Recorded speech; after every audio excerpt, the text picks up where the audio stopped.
Now next we are moving on to our stem stitch. Stem stitch is a really beautiful stitch that creates a textured line, and as you can guess is really handy for making the stems when you're creating flowers. So to do your stem stitch, you're going to push your needle up. There we go.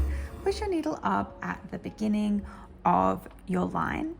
Then you're going to push your needle down about 1 stitch length ahead. There we go. And as you are pulling your thread through, make sure you leave a tiny bit of a gap for a moment. Then take your needle and pull it up, or push it up, I should say, halfway in between where you came out and halfway from where you came in. So pull your needle through.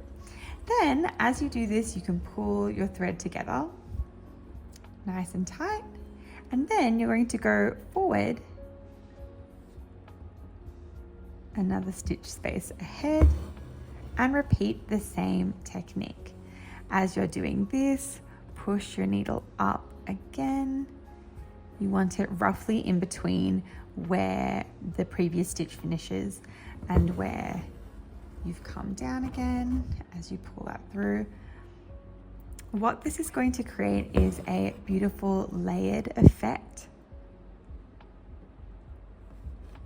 Push up.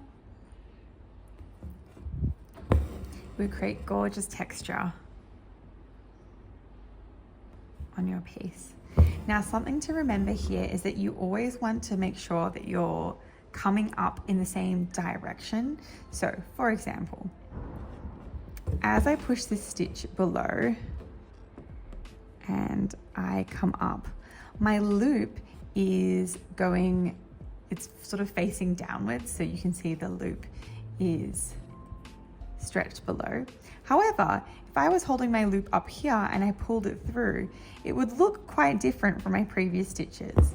So what you want to make sure is that you're being consistent with the direction that your loop is facing, and what that will create is a really beautiful repeated texture that looks nice and smooth as you go along.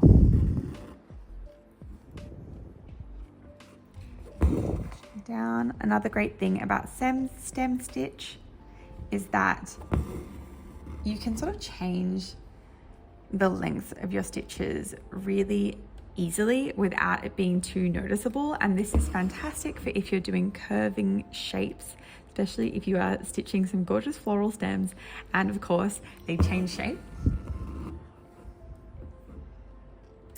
Now, to finish off this, all I'm going to do is push down and pull up, do my last stitch,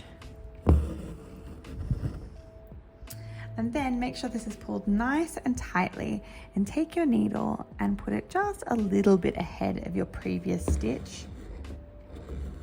Pull down, and that will create a nice smooth pointed end to your row.